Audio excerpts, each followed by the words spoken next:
Siguro nga, ay hindi ko kayang itago sa iyo ang katotohanan. Kusa mo itong malalaman pagdating ng panahon.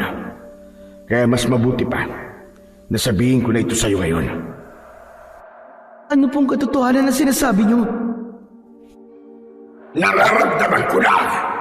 Malapit ko nang mapatay ang anak mo, Alona!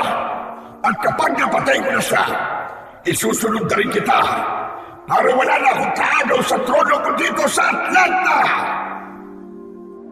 Hindi! Hindi ka magtatagumpay, Piranus! Kayo ang hindi magtatagumpay! Ako mismo pa ang papatay sa iyo at isusunod ko ang iyong ina! Magandang araw po sa inyong lahat. Ang kwentong inyong mapapakinggan ay tungkol sa binatang si Liro na kalahating tao at kalahating taong isda. Bata pa lang siya ay alam na niyang iba siya sa iba. Nang magbinata siya ay doon na niya natuklasan ang tridente na ipinamana sa kanya ng kanyang ina. Ginamit niya ang tridente upang ipagtanggol ang baryo nila mula sa mga aswang. Ngunit wala siyang kaalam-alam na hindi lang pala mga aswang ang kalaban niya. Mapagtatagumpayan kaya ni Liro ang digmaan na kailangan niyang harapin sa ilalim ng karagatan. Magkakasama pa ba sila ng kanyang ina? O magtatagumpay ang puwersa ng kadiliman para habang buhay silang paglayuin? Ngunit bago po ang lahat, mga idol, huwag po nating kalimutan mag-subscribe at i-hit ang notification bell sa aking YouTube channel na The Voice Addict at Apong Isaac para sa mas marami pang makapigil hiningang kwentong aswang at katatakutan mula sa mundo ng kababalaghan. Umpisahan na po natin ang kwento. Malakas ang alon sa dagat ng gabing yun. Sa kabila ng masungit na panahon, ay pumalaot pa rin ang mangingisdang si Claudio upang subukan manghuli ng isda. Ilang buwan nang mahina ang huli ng isda sa kanilang baryo. Wala na halos na pagkakakitaan ang mga tao at ang iba ay nakakaranas na ng taggutom. Inihagis ni Claudio ang lambat sa tubig. Mahigpit ang kapit niya sa gilid ng bangka habang naghihintay ng tamang oras para hanguin niya ang lambat. Makalipas ang ilang minuto ay hinila na niya ang lambat. Ngunit laking gulat niya nang isang walang malay na napakagandang babae ang kanyang nalambat. Kinakabahan niya itong isinakay sa bangka at napaatras siya nang makitang nababalot ng kaliskis ng isda ang katawan nito. May sugat ito sa braso na mukhang sariwa pa dahil dumudugo pa yun. Ngunit tila may kung anong mahika ang maganda nitong muka, kaya sa kabila ng kakaiba nitong anyo ay dinala niya ito sa kanyang kubo. Inihiga niya ang basang katawan ng babae sa papag. Sandali niya itong iniwanan upang kumuha ng damit mula sa aparador ng yumao niyang ina. Sa pagbabalik ni Claudio sa maliit niyang kwarto, ay nagulat siya dahil gising na ang babae. Nasa isang sulok ito ng kwarto at nahihintakutang nakatingin sa kanya. Sino ka? Huwag kang lalapit! Hindi ako natatakot sa'yo! Sandali lang. Huwag ka matakot. Ako si Claudio. Nalambat kita kanina sa dagat. Wala kang malay kaya dinala kita dito sa bahay ko. Huwag kang mag-alala. Wala akong gagawing masama sa'yo. Hindi kita sasaktan. Ikaw, anong pangalan mo? At saka, bakit kakaiba ang balat mo? Ako si Alona. Mula ako sa kaharian ng Atlanta. Isa akong taong isda. Ano ka mo? Taong isda? Isa ka bang sirena? Iba kami sa Serena. Maraming salamat nga pala sa tulong mo. Pero kailangan ko nang umalis. Baka masundan pa ako rito ni Piranus. Lalabas na sana si Alona ng kwarto. Ngunit mabilis itong hinawakan ni Claudio sa braso. Sandali lang. Hindi ka pa pwedeng umalis. Baka mamaya niyan merong makakitang ibang tao sa'yo. Siguradong matatakot sila sa'yo. At baka kung ano pa ang gawin nila sa'yo. Bakit ikaw? Hindi ka ba natatakot sa akin? Hindi. At hindi ko alam kung bakit. Nagtama ang mga mata ni Claudio at ni Alona. Tumibok ng mabilis ang puso ni Claudio. Isang pakiramdam na noon lang niya naranasan. Maya-maya pa, may iniluwang puting perlas si Alona. Nagliwanag ng bahagya ang katawan nito at nawala ang kaliskis nito sa kanyang katawan. Naging isang normal na tao ang mahiwagang babae na labis na ikinagulat ni Claudio. Agad naman siyang tumalikod dahil sa walang saplot si Alona. Alona, may damit sa higaan. Sa nanay ko yan. Suotin mo muna yan. Nanatiling nakatalikod si Claudio hanggang sa sinabi na ni Alona na maaari na siyang humarap. Sa pagharap niya ay nakasuot na ng duster na bulaklakin si Alona. Pasensya ka na kung nakita ko ang... Walang kaso yun sa akin. Pero paano kang naging tao? Ano yung iniluwa mo na parang perlas? Ang perlas na yun ang pinagmumulan ng lakas ng isang nakatira sa Atlanta. Kapag iniluwa namin yun, ay nagiging normal kaming mga tao. Ngayon, naisip ko na delikado kung aalis ako rito. Lalo na't may posibilidad na pinapahanap na ako ngayon ni Piranus. Kaya makikiusap ako sa iyo, Claudio, na baka maaaring kahit pansamantala ay dumito muna ako sa iyong tahanan. Ayos lang. Walang problema sa akin. Kahit gaano ka katagal manirahan dito. Sa paglipas ng araw, ay napansin ni Claudio ang pananahimik ni Alona. Madalas itong nakadungaw sa bintana habang nakatanaw sa dagat na nasa hindi kalayuan. Bagamat nahihiwagaan siya sa pagkatao ni Alona, ay hindi niya ito inuusisa at hinayaan niya lang ito na kusang magsabi kung ano ba ang totoong nangyari dito. Hanggang isang araw, bigla na lamang nagkwento si Alona kay Claudio. Ayon kay Alona, ay anak ito ng hari ng Atlanta. Ngunit pinatay ito ng sakim nitong kapatid na si Piranus. Sinakop ni Piranus ang buong Atlanta at ginawang alipin lahat ng taong isda na naninirahan doon. Habang si Alona ay tumakas si Atlanta dahil nais din itong patayin ni Piranus upang wala ng ibang papalit sa trono ng namatay na hari, kundi ito. Kung iisipin, alam ni Claudio na mahirap paniwalaan ang kwento ni Alona para yung hinango sa isang aklat ng pantasya. Ngunit dahil nakita niya ang totoo nitong anyo at ang iniluwa nitong puting perlas, ay pinaniwalaan niya si Alona. Sa paglipas ng mga buwan, ay nahulob ng husto ang loob ni na Claudio at Alona sa isa't isa. Nagpakasal sila at biniyayaan sila ng isang anak na lalaki na pinangalanan nilang Liro. Ngunit ang payapa na buhay ni na Claudio ay naglaho. Nang isang gabi ay nagising si Claudio na wala na sa tabi niya si Alona. Isang sulat ang iniwanan nito at nakalagay sa sulat na labag sa kalooban nito ang umalis. Pero anito ay nararamdaman nito na darating ang araw na malalaman ni Piranus kung nasaan si Alona. Kaya upang protektahan sina Claudio at Liro, ay naisipan nitong lumayo sa kanila. Nakalagay din sa sulat ni Alona na kapag dumating na si Liro sa hustong edad, ay kunin ni Claudio ang isang tridente o sibat na may 3 talim sa kuweba sa kabilang isla. Ayon kay Alona, ay sandata yon ng ama ni Alona na maaaring magamit ni Liro sa hindi inaasahang pangyayari. Makalipas ang ilang taon, isa ng ganap na bata si Liro. Lumaki siya na tanging ang amang si Claudio ang kanyang kasama. At ayon kay Claudio, ay matagal nang patay ang kanyang ina. Madalas lumangoy si Liro sa dagat. Tuwing nasa dagat siya, ay may kakaiba siyang pakiramdam na parabang mas kampante siya ron kumpara sa lupa. Hindi man siya tinuruan ng kanyang ama na lumangoy, ay kusa niya na yung natutunan.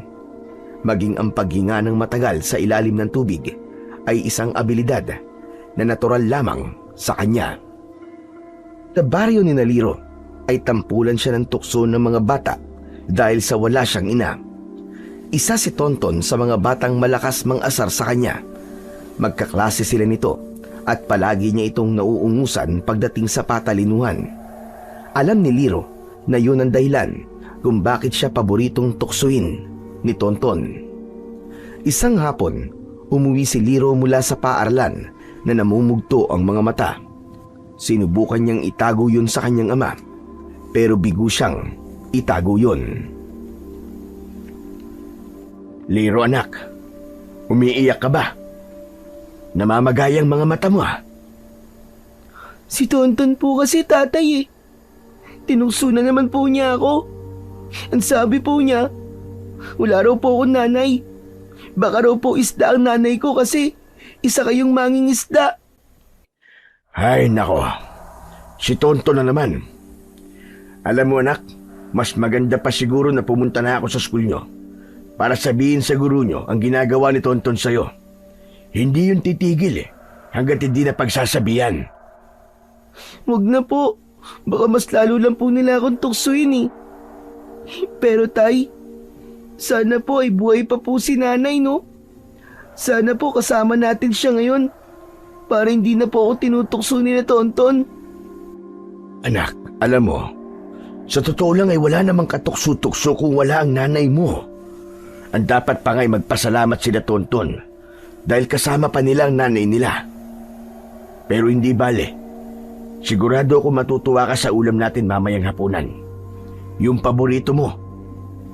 Lityong paksiw po ba? Oo, tama ka anak. Nagliwanag ang mukha ni Liro, ngunit agad yung nawala dahil bigla siyang may naisip.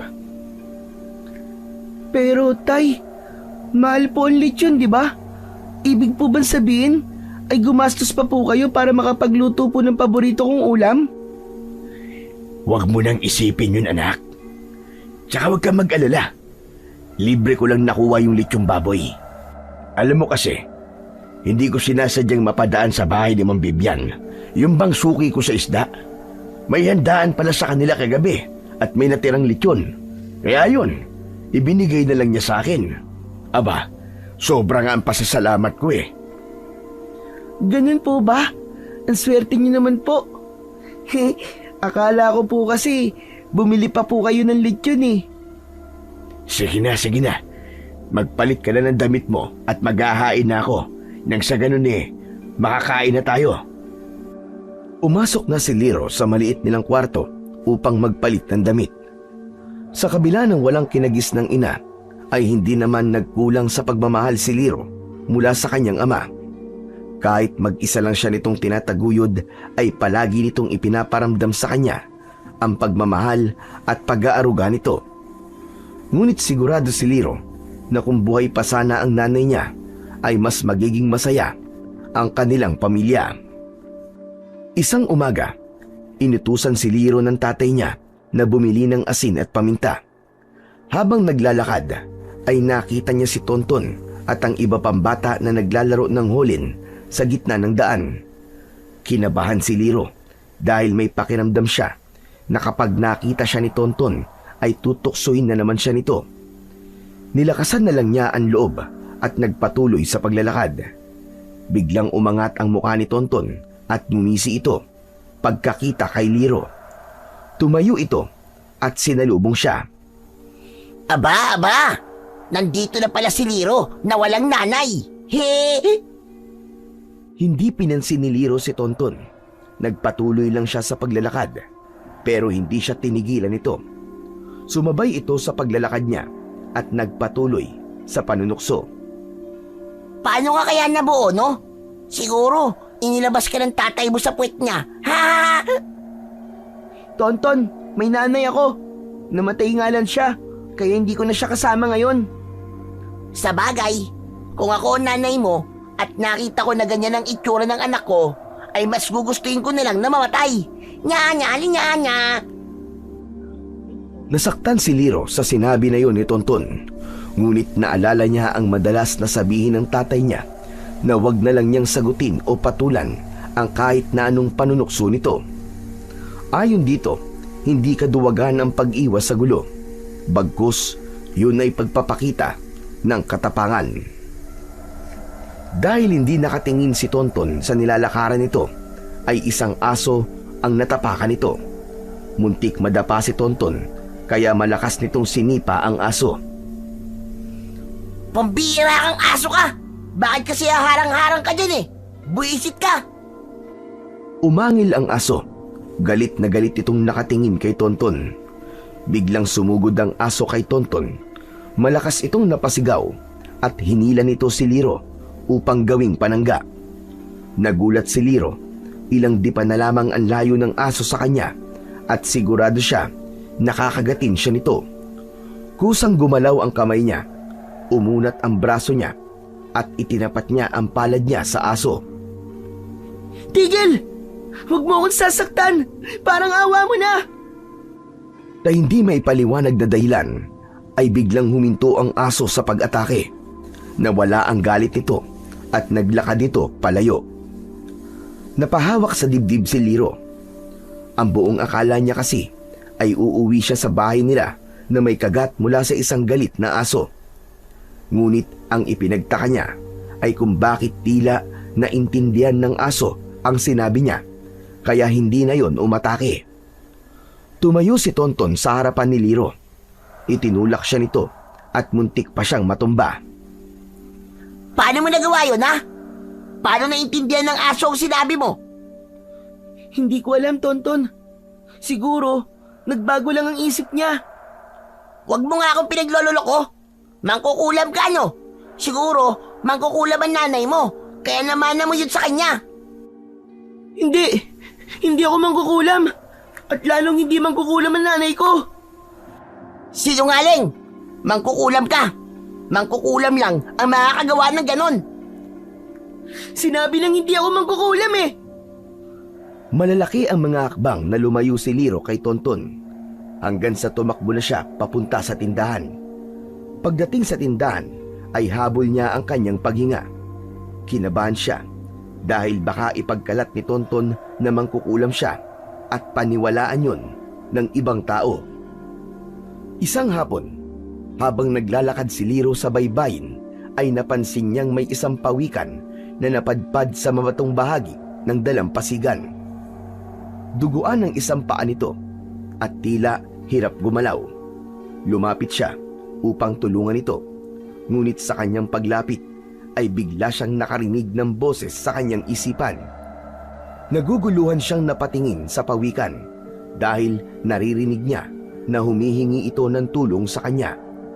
Kinilabutan siya pero inuna muna niyang tulungan ang pawikan. Huwag kang mag-alala, kaibigang pawikan. Tutulungan kita. Ibabalik kita sa dagat. Itinulak ni Liro ang pawikan pabalik sa dagat. Habang lumalangoy yung palayo, ay narinig niya ang pasasalamat ng pawikan. Ipinilig ni Liro ang ulo hanggang sa luminaw sa isipan nito ang mga alon ng boses ng iba pang nilalang sa paligid, gaya ng mga isda sa tubig, mga ibong nagliliparan at maging ang maliliit na alimangong dumadaan sa paanan niya. Sa takot niya ay napatakbo siya pauwi sa kanilang bahay. Simula noon ay unti-unti nang natuklasan ni Liro ang kakayahan niyang makipag-usap sa iba't ibang uri ng mga hayop at napansin niya na mas madali niyang makausap ang mga isda o iba pang lamang dagat na para bang meron siyang malakas na koneksyon sa mga yon. Ngunit ang pambihirang kakayahan na yon ay inilihim niya sa lahat dahil alam niya na magiging dahilan yon para mas tuksuin siya lalo ni Tonton. Maging ang tatay ni Liro ay hindi alam ang bagay na yon. Hanggang isang gabi ay isinama siya nito sa panguhuli ng mga isda. Nakailang hagis at hango na ng lambat ang tatay niya, pero wala itong mahuli. May awang naramdaman si Liro nang makita niya ang lungkot sa muka ni Mang Claudio. Makalipas ang ilang sandali, ay naupo muna si Claudio at bumuntong hininga. Pambihirang buhay ito. Ilang araw na tayong walang maayos na huli. Sana naman ay maging maayos na sa mga susunod na araw. Kundi, magugutom na tayo nito. Kung meron lang po sana tayong ibang mapagkakakitaan, Tay. Napatingin si Liro sa tubig at doon ay lumitaw ang pawikan na tinulungan niya noon. Narinig niya na sinabi ng pawikan na alam nito kung saan may maraming isda na pwedeng huliin si Liro. Talaga, kaibigang pawikan? Alam mo kung saan? Pwede mo bang ituro sa amin kung saan yon? Liro, ano bang ginagawa mo? Bakit mo kinakausap ang pawikan na yan? Tay, sorry po kung di ko po kagad sinabi sa inyo. Pero nitong mga nakaraang araw ay natuklasan ko na kaya ko po makipag-usap sa mga hayop. Lalo na po sa mga nakatira sa dagat. Naiintindihan ko po silang lahat at naiintindihan din po nila ako. Biglang natigilan si Mang Claudio pero walang gulat na rumihistro sa mukha nito na parang inaasahan na nito ang mga sinabi ni Liro. Tay, ang sabi po ng pawikan ay sumunod daw po tayo sa kanya. Dadalhin daw po niya tayo sa lugar kung saan marami po tayong mahuhuling mga isda. Naguguluhan man ay sinundan na lang ni Claudio ang pawikan hanggang sa dinala sila nito sa parte ng dagat kung saan napakarami nilang mahuhuli na isda. Tuwang-tuwa ang mag-ama, lalo na si Claudio, na sa tagal na nito bilang isang mangingisda ay noon lang ito nakaranas ng ganong karaming huli. Masayang umuwi sina Liro at Claudio. Hindi natapos ang swerte nila sa maraming huling isda at mabilis pa nila yung ibinenta lahat. Kaya malaki ang kinita nila sa araw na yon. Bumili sila ng masasarap na ulam at nang makabalik na sila sa bahay ay doon na kinausap ni Claudio nang masinsinan ang kanyang anak. Anak, makinig ka mabuti sa akin ha. Walang ibang pwedeng makaalam na nakikipag-usap ka sa mga hayop. Nagkakaintindihan ba tayo? Opo, Tay. Ayoko rin po na malaman ng ibang tao yon. Lalo na po sina Tonton. Kasi panigurado po natutuksoy nila ako eh. Tama yan. Baka kung ano pang isipin nila tungkol sa'yo. Pero, bakit po kaya may ganito akong kakayahan, Tay, no? Pati po yung kaya kong tumagal sa ilalim ng tubig. Hindi ko rin po alam kung saan ko po nakuha yun. Hindi po kaya totoo ang sinasabi ni Tonton na isda po ang nanay ko? Ano po ba siya, Tay? Talakitok po ba o tulingan? Pambihira kang bata ka. Hindi isda ang nanay mo. Ay nako anak. Matalino ka, Liro. Alam mong imposible na magkaroon ng anak ang isang tao at isda. Gaya natin ay normal na tao nanay mo. Basta, sundin mo ang sinabi ko sa'yo. Walang dapat makaalam ng kakayahan mo na yan. Ayos ba? Ayos po, Tay. Huwag po kayo mag-alala. Hindi ko po ito sasabihin o ipapakita sa kahit na kanino. Simula noon ay nanatiling lihim sa pagitan ng mag-ama ang kakayahan ni Liro na makipag-usap sa mga hayop. Mas pinili niya na huwag gamitin ang bagay na yon upang hindi siya mapahamak. Hanggang sa lumipas ang maraming taon, ang dating bata na si Liro ay tuluyan ng nagbinata. Katulong na siya ng tatay niya sa pangingisda. Nasunog na ang balat niya dahil sa maghapong panguhuli ng isda sa dagat. Tumutulong na rin siya sa pagtitinda ng isda at paggawa ng tuyo. Naging normal ang buhay ni Liro. Hanggang sa panahon na yon ay iniwasan na niya ang pakikipag-usap sa mga hayop. Hanggang isang araw, kagagaling lang ni Liro at Claudio sa pangingisda. Nais sanang sumama ni Liro sa tatay niya sa pagtitinda. Ngunit sinabi nito ay magpahinga na lang siya. Dahil pagod, ay pumayag na lamang si Liro at nahiga siya sa papag. Wala pang 5 minuto ay nakatulog na kagad si Liro at sa pagtulog niya na yon ay dinalaw siya ng isang kakaibang panaginip. Sa panaginip ni Liro ay naglalakad siya sa dalampasigan isang gabi. Pamilyar sa kanya ang lugar. hanggang sa isang babae na puno ng kaliskis ng isda ang katawan, ngunit may taglay na kagandahan ng muka ang lumitaw sa kanyang harapan. Sumunod ka sa akin, Liro. Teka, sino ka? At saan tayo pupunta? Hindi sumagot ang babae at naglakad ito. Sumunod si Liro sa babae hanggang sa huminto ito sa bukana ng isang kuweba. Pumasok ka sa loob at kunin mo ang tridente. Ang bagay na yun ay nararapat para sa'yo.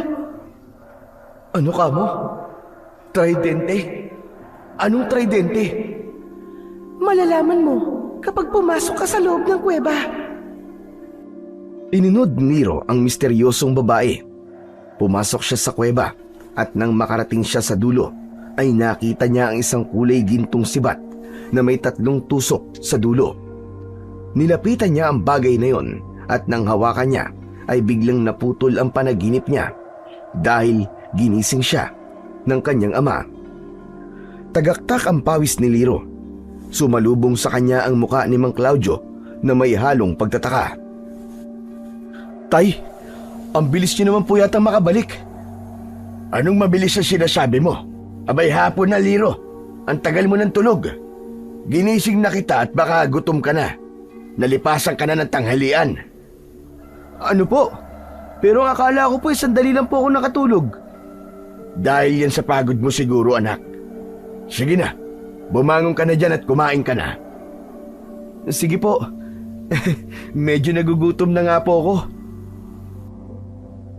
Nagtungo si Liro sa maliit nilang kusina. May nakahain na doon, kaya agad siyang nakakain. Habang kumakain, ay hindi niya naiwasang balikan ang kakaiba niyang panaginip. Hindi niya mawarian, ngunit tila pamilyar sa kanya ang babaeng nagpakita sa kanyang panaginip na para bang matagal niya na yung kakilala. Hindi rin niya makalimutan ang lugar kung nasaan siya. Sigurado siya na ang lugar na yon ay ang kabilang isla na hindi kalayuan sa baryo nila. Dahil sa hindi mawala sa isipan ni Liro ang panaginip niya, ay nais niyang malaman kung totoo ba ang sinabi ng babae. Kaya naman, naisipan niyang magtungo sa kabilang isla. Kinagabihan, habang mahimbing na natutulog si Mang Claudio, ay tumakas si Liro dala ang isang lampara. Gamit ang bangka, ay pumalaot siya at nagtungo sa kabilang isla. Maliit lang ang islang yun. Wala roong nakatirang tao dahil kapag high tide ay natatabunan yun ng tubig.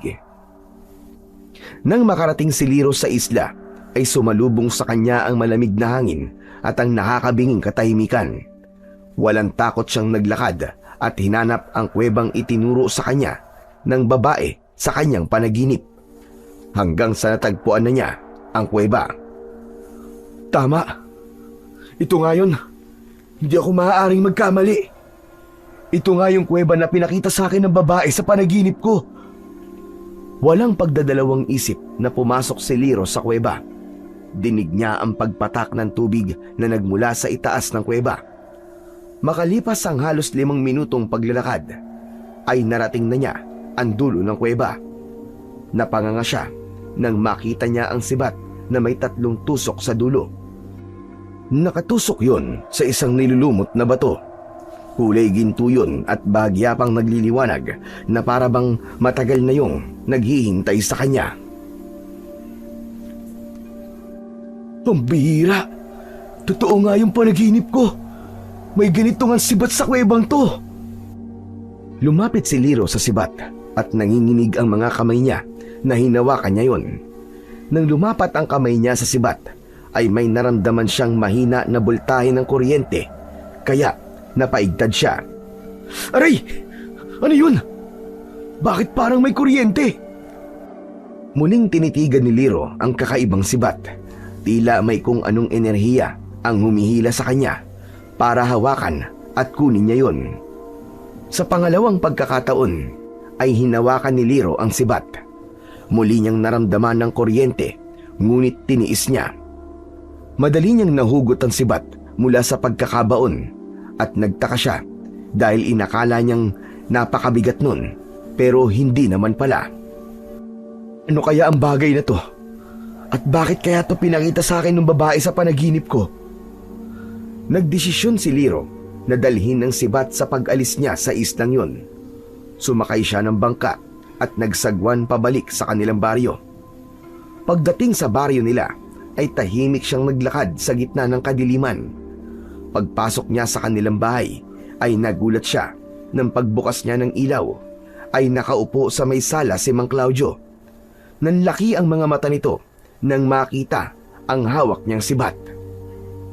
Anak, saan mo nakuha ang bagay na yan? Ay tay, sa kabilang isla po. Paano mo nalaman na meron yan doon? Nanaginip po kasi ako tay. May babae pong nagturo sa akin na sibat na to sa kuweba sa kabilang isla. Tinignan ko lang po kung totoo kaya nagpunta po ako doon. Hindi ko naman po akalain na totoo nga po pala. Tignan niyo tayo, napakaganda at kakaiba po ng sibat na to. Tapos kulay ginto pa po. Baka po totoong ginto to. Kapag naibenta po natin to, tiyak na yayaman na po tayo. Sandaling natahimik si Claudio. Maya-maya ay napailing ito at tumayo. Siguro nga, ay hindi ko na kayang itago pa sa iyo ang katotohanan. Kusa mo itong malalaman pagdating ng panahon. Kaya mas mabuti pa, nasabihin ko na ito sa iyo ngayon. Ano tay? Ano pong katotohanan ang sinasabi niyo? Nagtungo si Claudio sa kwarto nila. Hindi nagtagal ay lumabas ito at inabot nito sa kanya ang isang lumang papel. May pagtatakang kinuha ni Liro ang papel. Binuklat niya yon at sinimulang basahin ang nakasulat roon. Matapos niyang basahin ang sulat, ay naguguluhan siyang tumingin kay Mang Claudio. Tay, sino po si Piranus?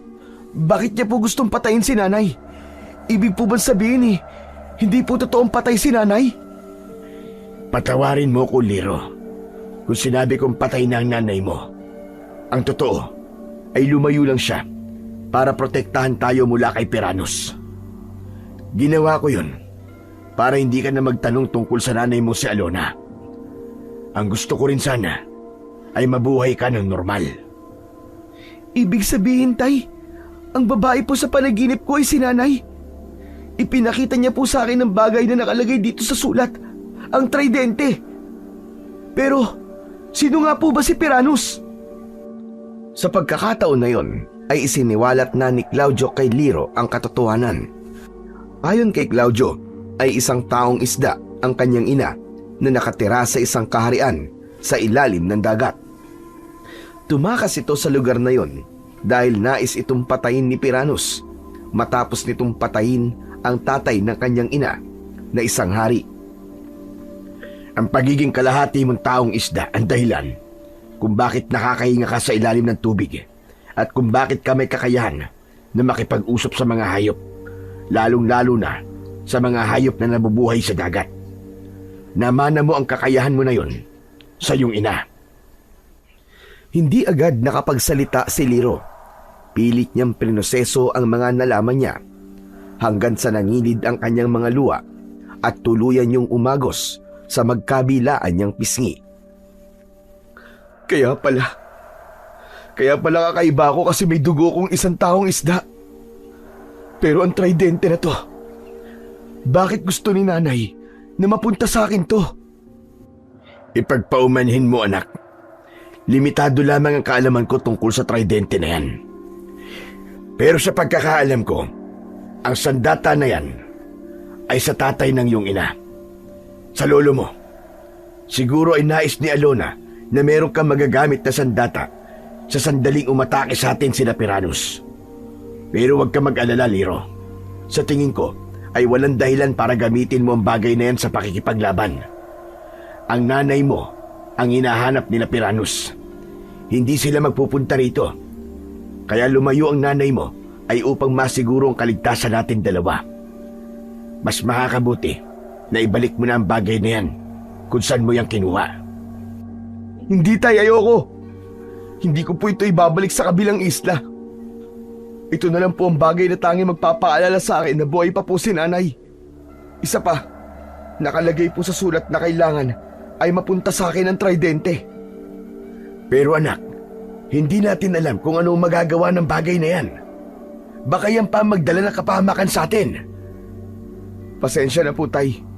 Pero sa pagkakataon na to, ay hindi ko po kayo susundin. Itatago ko po ang tridente na to. Naging matigas si Liro sa desisyon niya na yun at wala nang nagawa pa si Mang Claudio. Itinago niya ang tridente sa ilalim ng kanilang papag. Nang humiga na siya para matulog, ay isang ngiti na puno ng kasiyahan ang sumilay sa labi niya. Kaya pala kahit kailan ay hindi niya naramdaman na patay na ang nanay niya dahil buhay pa ito. Ibig sabihin lang nun ay may pag-asa pa na makita niya ito at kapag nangyari yun ay mabubuo na ang kanilang pamilya. At wala rin siyang pakialam kahit isang taong isda ang nanay niya dahil kahit baligtarin niya ang mundo ay ito pa rin ang nagluwal sa kanya at ang kaisa-isang dahilan kung bakit siya nabubuhay. Samantala, sa kailaliman naman ng karagatan kung saan wala pang kahit sinong tao ang nakakarating, ay naroon ang kaharian ng Atlanta. Noon, ang Atlanta ay sagisag ng kagandahan at pagkakaisa. Yun ay dating tahanan ng mapayapang mga taong isda na namumuhay kasama ang mga nilalang ng dagat. Ngunit sa kasalukuyan, tila isa na lamang itong anino ng dati nitong anyo. Nakaupo si Piranos sa kanyang trono na siyang tumatayong hari ngayon ng Atlanta. Ang kanyang balat ay balot ng makapal at matitigas na kaliskis ng isda na kulay abot itim. Habang ang mga kamay niya ay mahahaba at may matutulis na kuko na kulay itim. Sa kanyang likuran naman ay nakausli ang malalapad na palikpik na dumudugtong mula batok hanggang bewang. Habang ang kanyang hasang ay nasa likod ng magkabilaan niyang tenga na siyang dahilan kung bakit siya nakakahinga sa ilalim ng tubig. Sa kanyang pamumuno, ang dating malayang lahi ng mga taong isda ay naging mga alipin. Marami ang mga iginapos at pinilit magtrabaho sa ilalim ng takot at parusa. Ang mga kabataan ay sapilitang sinasanay upang maging mandirigma, habang ang mga matatanda ay pinapatay kapag hindi na makapaglilingkod. Madilim ang mukha ni Piranos habang nasa harapan niya ang matandang manghuhula na si Halia. Ayon kay Halia, isang binata na anak ni Alona ang tatapos sa buhay ni Piranos. Yun ay nakita ni Halia sa pangitain nito. Malaki ang tiwala ni Piranos kay Halia, lalo na't ito ang nakakita na magiging hari siya ng Atlanta. Kaya may takot siya dahil sigurado siya na magkakatotoo ang pangitain ni Halia kung hindi siya kagad kikilos. Hindi ko inakala na nagkaroon pala ng anak si Alona. Talagang pinapahirapan niya ako. Dahil dalawa na sila ng anak niya, kailangan kong paslagin. Ngunit sisiguraduhin ko, Halia, na hindi magtatagumpay ang binatang anak ni Alona para lagutan ako ng hiniga. Uunahin ko siyang patayin. Bago magpaalam si Halia kay Piranos, ay sinabi nito na kailangang gamitin ng anak ni Alona ang kapangyarihan nito. Nang sa ganun ay matukoy ni Halia ang kinaroroonan ng binatang papatay kay Piranos. Humayo ka na, Halia, at sabihin mo agad sa akin kapag natukoy mo na ang kinaroroonan ng anak ni Alona. Bahagyang yumukod si Halia at lumangoy na ito palayo kay Piranos. Mariing naikuyom ni Piranos ang kanyang mga kamay. Nangako siya sa sarili na hindi siya papayag na mangyari ang pangitain ni Halia at magtatagumpay lamang siya kung mauunahan niyang patayin ang anak ng pamangkin niyang si Alona. Habang sa mundo ng mga tao ay patuloy na namuhay ng normal si Liro. Walang araw na lumipas na hindi niya hinahawakan ang tridente at tinititigan yon. Minsan ay pinupunasan pa niya yon ng basang tela upang manatili ang kinang nun. Isang gabi, katatapos lang maghapunan ni Liro at Claudio, agad na nagtungo si Liro sa kanilang kwarto. Mula sa ilalim ng papag ay inilabas niya ang tridente.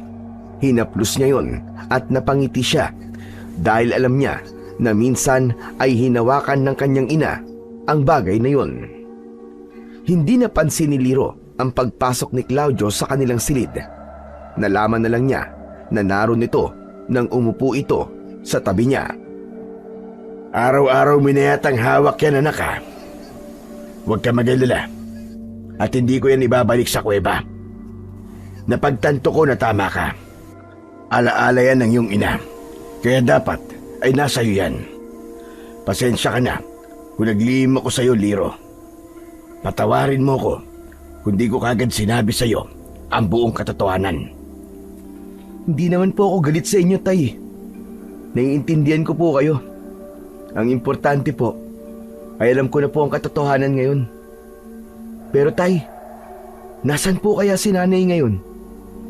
Yan ang hindi ko alam, anak. Simula nang umalis siya, ay hindi na siya nagpakita sa akin. Wala akong ideya kung nasa paligid lang ba siya o talagang nagpakalayo-layo na siya ng tuluyan. Sana po, kung nasan man po ngayon si Nanay, ay ayos lang po at ligtas siya. Kilala ko nanay mo, anak. Matapang siya.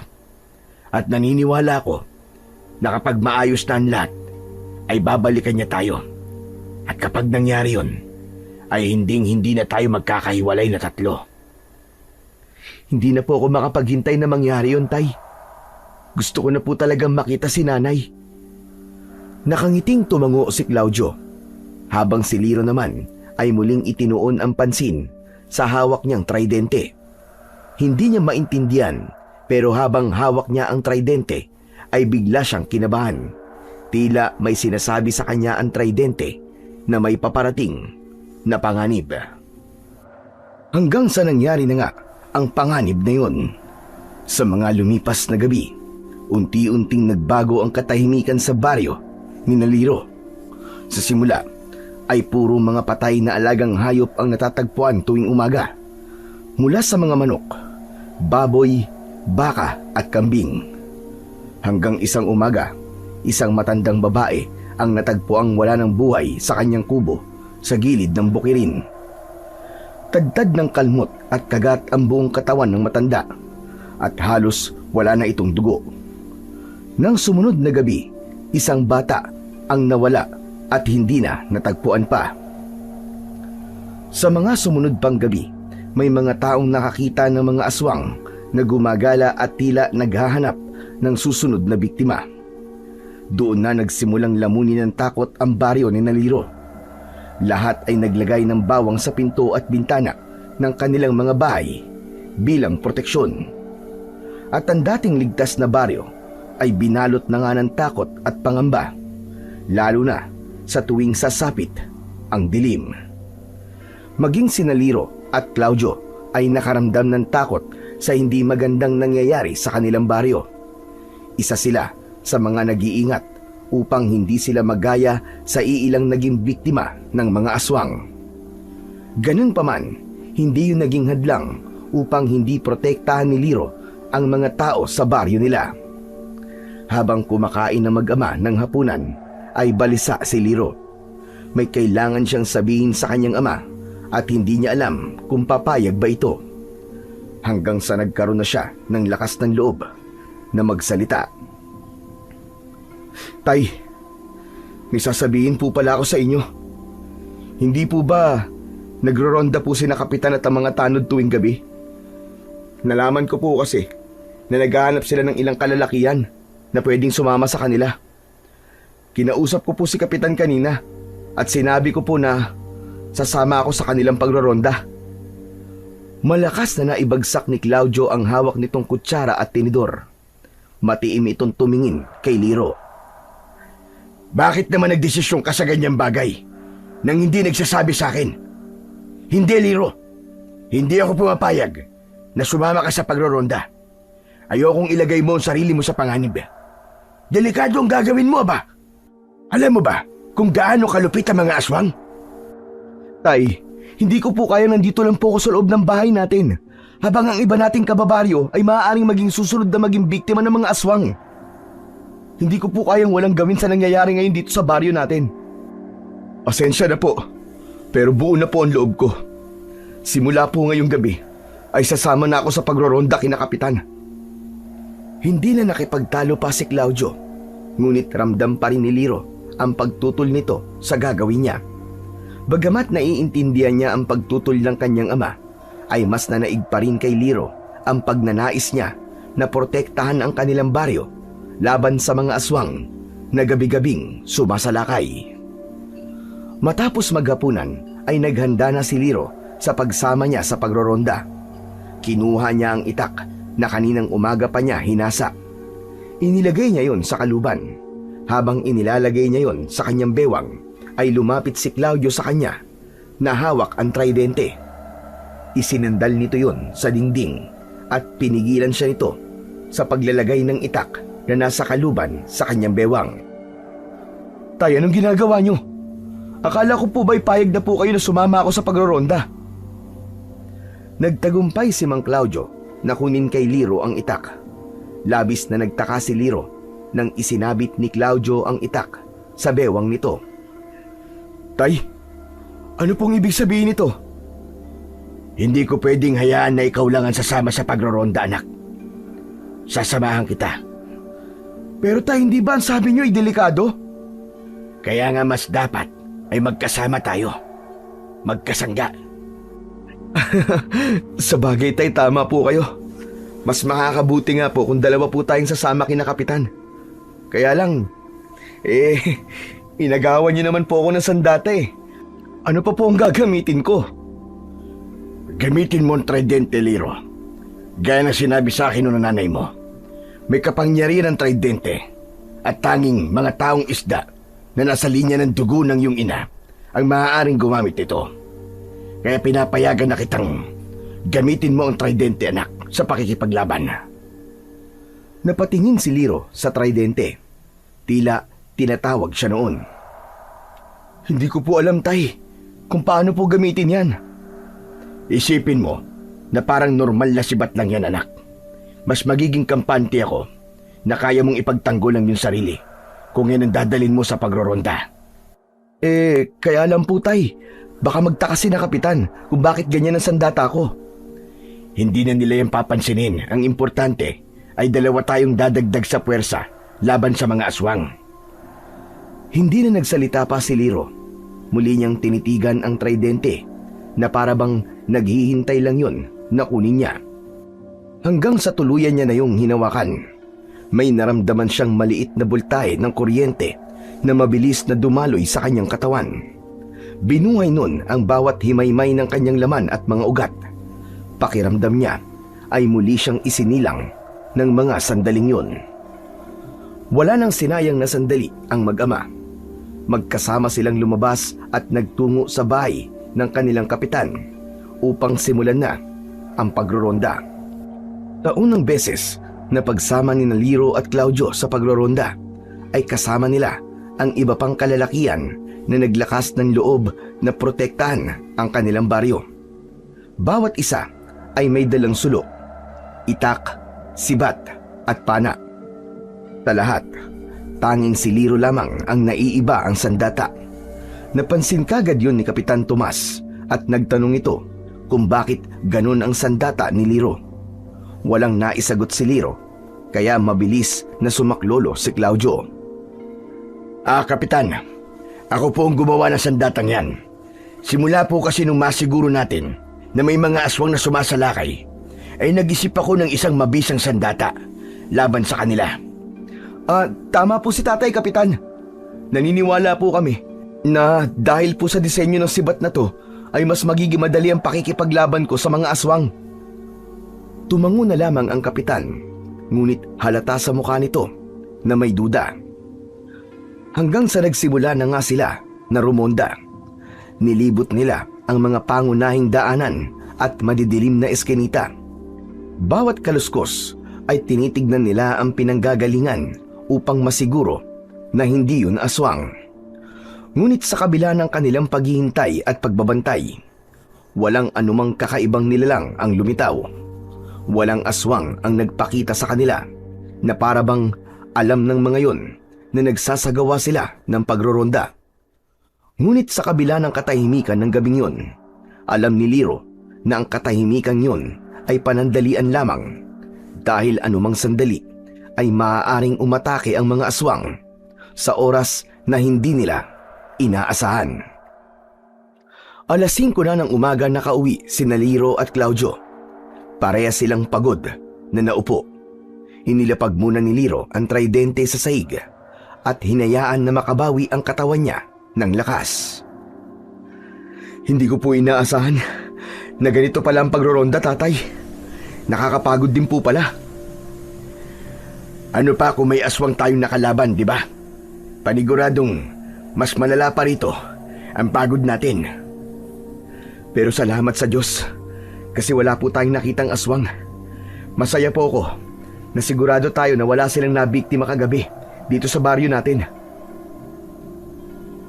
Tama ka riyan, Liro.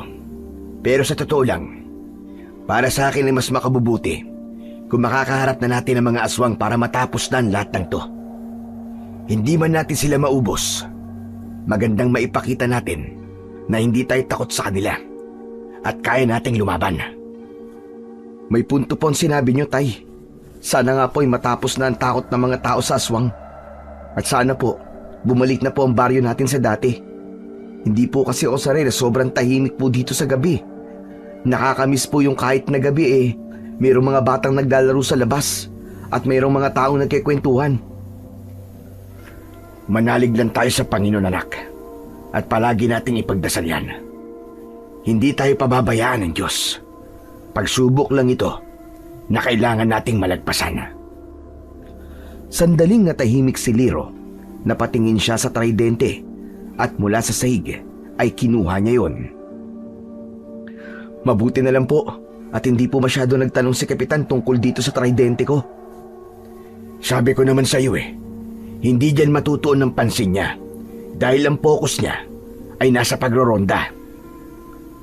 Pero tay, ano po kaya talagang magagawa nito bukod sa pagiging sibat, no? Sa tuwing hinahawakan ko po kasi ito, tay, para po akong nakukuryente. Pero hindi naman po ako nasasaktan. Parang pinapalakas niya po ako, hindi lang sa pisikal, kundi maging yung loob ko. Nawawala po ang takot at kaba ko kapag hawak ko po ito.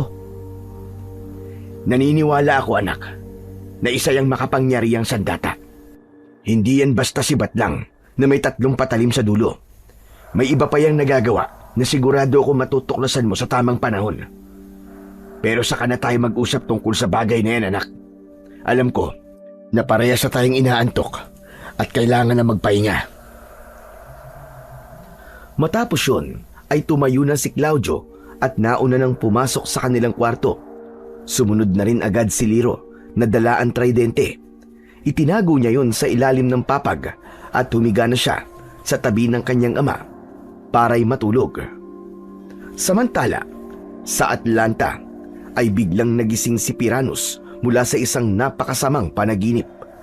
Sa panaginip niya ay nakita niya na pinatay siya ng isang binata na hindi niya nakita ang muka dahil sa natatakpan yon ng itim na usok. Habol niya ang kanyang paghinga. Sigurado ko na ang binatang yun ang anak ni Alona.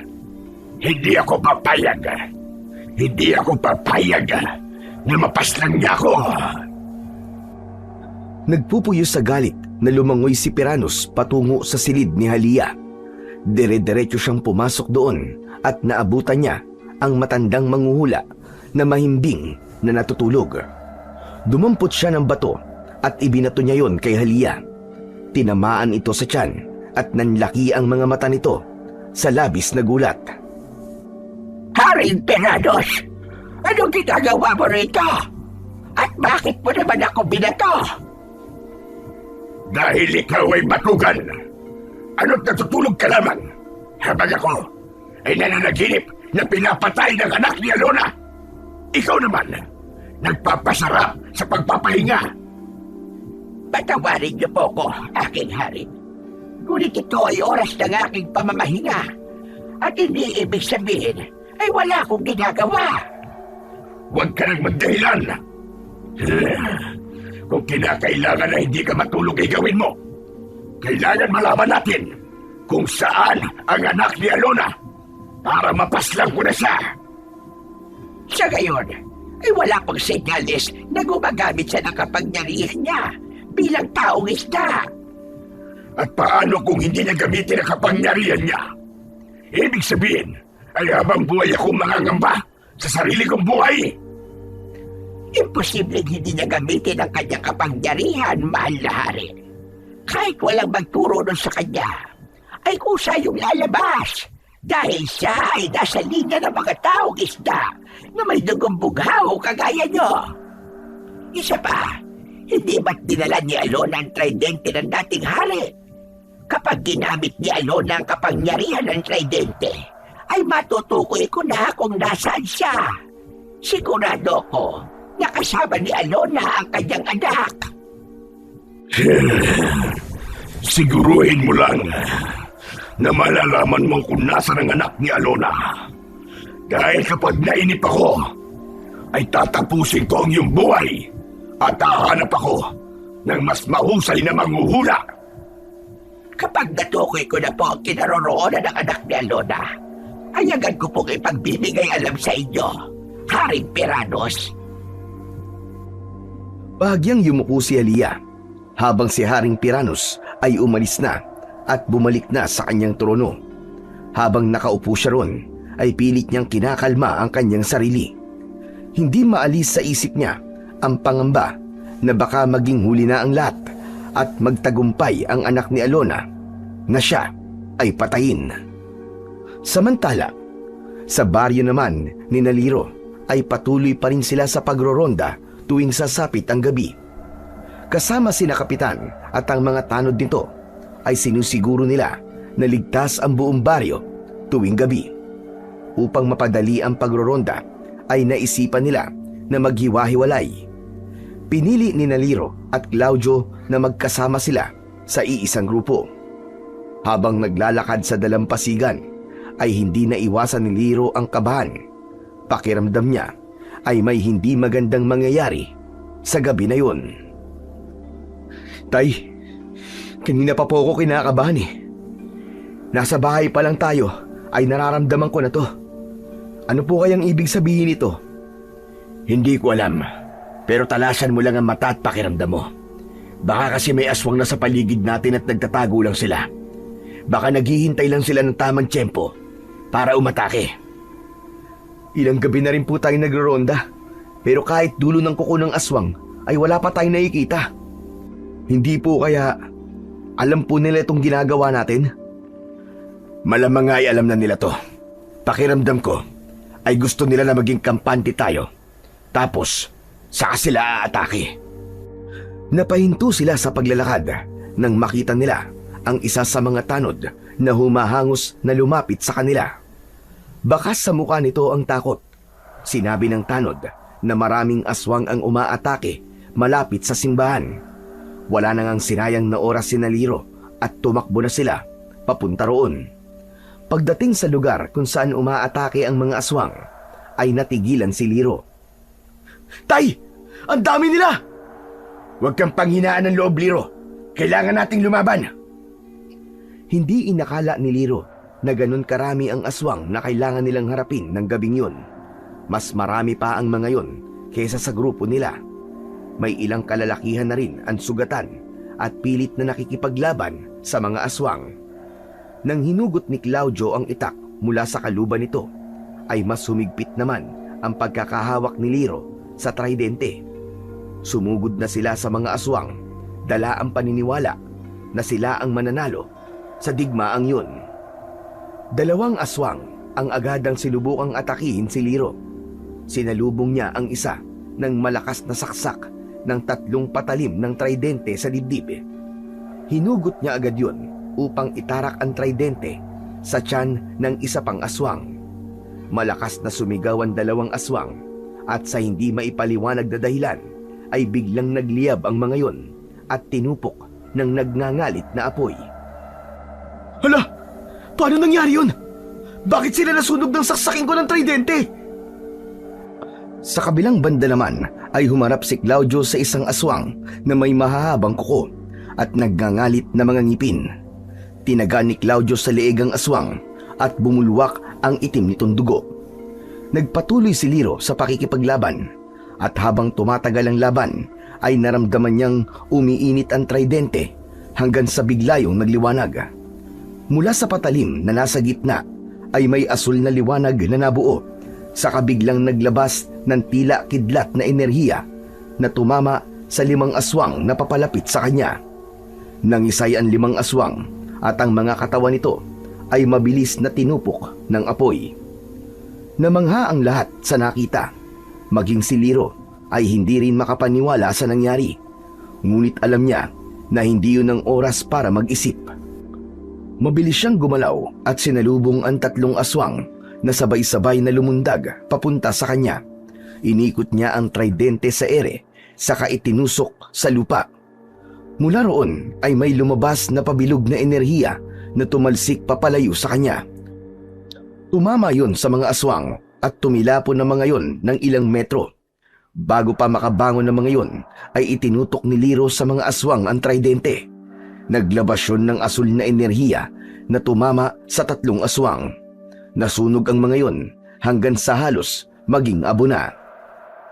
Patuloy ang pagsugod ng mga aswang, ngunit unti-unting nauubos ang mga ito dahil kay Liro at sa tridente. Sa bawat kumpas ni Liro ng kanyang tridente ay may nasusunog na katawan ng aswang. Makalipas ang ilang minuto ay tumahimik ang buong paligid. Ang mga natitirang aswang ay nagsitakbo papalayo. Marami sa mga yon ang sugatan at takot na takot. Nang wala na ang mga aswang ay sabay-sabay na lumapit ang lahat kay Liro at binuwat siya. Itinaas siya ng mga ito sa labis na kasiyahan habang paulit-ulit na isinisigaw ang kanyang pangalan. Matapos ang madugong pakikipaglaban sa mga aswang, ay umuwi na sina Liro at Claudio sa kanilang bahay. Hindi muna sila pumasok sa loob at naupo muna sila sa mahabang upuan sa labas. Kapwa may malalaking ngiti sa kanilang mga labi. Pagod sila, ngunit masaya sila dahil sa tagumpay nila sa pakikipaglaban sa mga aswang. Sa tingin mo, Tay, babalik pa kaya yung mga nakatakas na aswang? Naku anak, sigurado ako na hindi na. Nakita mo naman kung gaano sila katakot sa'yo. Sobra kitang pinagmamalaki, anak. Napakasaya ko nang lahat ng mga kasama nating nakipaglaban ay nagpasalamat sa'yo. Ikaw talaga ang dahilan kung bakit tayo nanalo. Hindi naman po, Tay. Lahat po tayo ay nagtulong-tulong para manalo. Kung ako lang po ang mag-isang nakipaglaban, malamang po hindi ko po yun kakayanin. Sa totoo lang po, Tay, hindi pa rin po ako makapaniwala na ganito pala kalakas ang tridenteng to. Tama nga po kayo. Hindi lang po to basta-bastang sibat. Kaya lang, sigurado po ako na nagtataka na sina Kapitan kung bakit may ganong kapangyarihan ang tridente ko. Huwag kang mag-alala, anak. Kinausap ko na si Kapitan at ang ilang tanod kanina. Sinabi ko na lang na may isang antingero ang nagbigay sa atin ng mutya at inilagay natin yon sa tridente. Kaya meron niyang kakaibang nagagawa. Sa tingin ko naman ay naniwala si na Kapitan. Ang saya pa nga ni Kapitan kanina kasi sabi niya kung sakaling susugod daw ulit ang mga aswang dito ay hindi na sila mangangamba kasi nandiyan ka at ang tridente mo. Kahit paano ay gumaan ang pakiramdam ni Liro sa sinabi ni Claudio. Kanina kasi ay natatakot siya na baka dahil sa kapangyarihan ng kanyang sandata ay muli siyang tuksuin gaya nung bata pa siya. Napakasaya niya ng sandaling yun dahil alam niya na sa kabila ng kakaibang kakayahan na meron siya ay tanggap siya ng nakararami at parang isang bayani pa ang tingin sa kanya. Samantala sa Atlanta ay tahimik na nakaupo sa kanyang trono si Haring Tyrannus.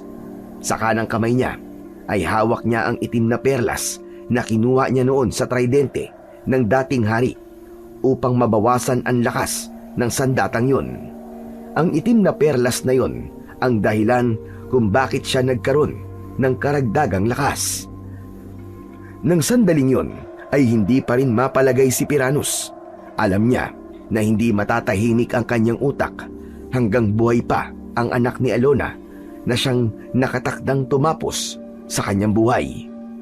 Maya-maya pa ay dumating na si Halia, ang matandang manghuhula. Lumangoy ito palapit sa kanya. Inilagay ni Piranus ang itim na perlas sa hawakan ng kanyang espada. Magandang araw, Haring Piranus. Hindi maganda ang araw ko, Halia. Dahil hanggang ngayon ay hindi mo pa rin nalalaman kung nasaan ang anak ni Alona. Diyan kayo nagkakamali, Haring Piranus. May gumamit ng kapangyarihan ng tridente, kaya natukoy ko na kung nasaan ito. Sino? Sino ang gumamit ng kapangyarihan ng tridente? Si Alona ba? Sa ngayon, ay hindi ko pa alam. Malalaman lang natin kung makikita natin kung sino ba talaga ang may hawak ng tridente. Kung si Alona ba o ang kanyang anak. Ngunit huwag kang mag-alala, aking hari.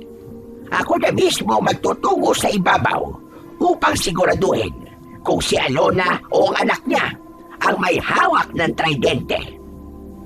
Inilahad ni Halia ang kanang kamay nito at mula roon ay nakita ni Piranus ang isang pulang perlas. At ano naman ang perlas na yan? Ito ang magtuturo sa akin kung sino ang may hawak sa tridente, Haring Piranus. Ito ang magsisilbi kong kamay. Kung ganun, ay inutusan kita magtungo ngayon din sa ibabaw at puntahan mo ang kinaroroonan ni Alona at ng anak niya. Bumalik ka kagad dito kapag nasiguro mo na kung nasan sila upang mahanda ko kagad ang hukbo na siyang papatay sa anak ni Alona. Masusunod po, mahal na Haring Piranus. Bahagyang yumukod si Halia bago ito naglangoy papalayo. Nang mag-isa na lamang si Haring Piranus ay isang malademonyong ngiti ang sumilay sa kanyang labi. Nararamdaman ko na. Malapit ko nang mapatay ang anak mo, Alona. At kapag napatay ko na siya, isusunod na rin kita para wala na akong kaagaw sa trono ko dito sa Atlanta.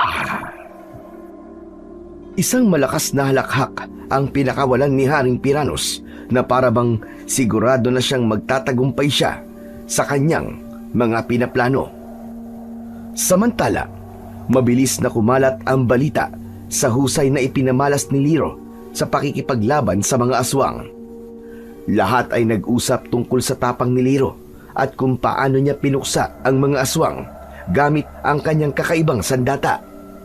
Maging ang mga matatandang bihira ng lumabas ng bahay ay lumapit sa kanilang tahanan upang masilayan ang binatang naging tagapagtanggol ng kanilang lugar. Pinagmasdan nila ang tridenteng tila may sariling liwanag. Mula noon, hindi na muling nagkaroon ng pag-atake ng aswang sa baryo ni Naliro. Marami ang nagsabi na natakot na ang mga aswang na bumalik dahil kay Liro at sa kanyang tridente. Bumalik na ang kapayapaan sa kanilang baryo at unti-unti nang bumalik sa normal ang buhay ng lahat ng mga taong nakatira doon. Samantala, si Halia ay agad na sinunod ang utos ni Haring Piranus. Umalis siya sa Atlanta at nagtungo siya sa mundo ng mga tao na kung tawagin nila ay ibabaw. Gabi na nang makarating siya sa isang dalampasigan. Doon itinuro sa kanya ng pulang perlas ang kinaroroonan ng tridente. Walang tao sa paligid, kaya malaya niyang iniluwa ang kanyang puting perlas upang siya ay mag-anyong tao. Naglakad-lakad siya hanggang siya ay makakita ng nakasampay na bulaklaking palda at bulsa sa labas ng isang kubo. Kinuha niya yon at isinuot. Maraming beses nang nakapunta si Alia sa mundo ng mga tao, kaya kahit paano ay may kaalaman na siya sa mga bagay-bagay doon. Matamang tinignan ni Alia ang pulang bato sa kanyang palad.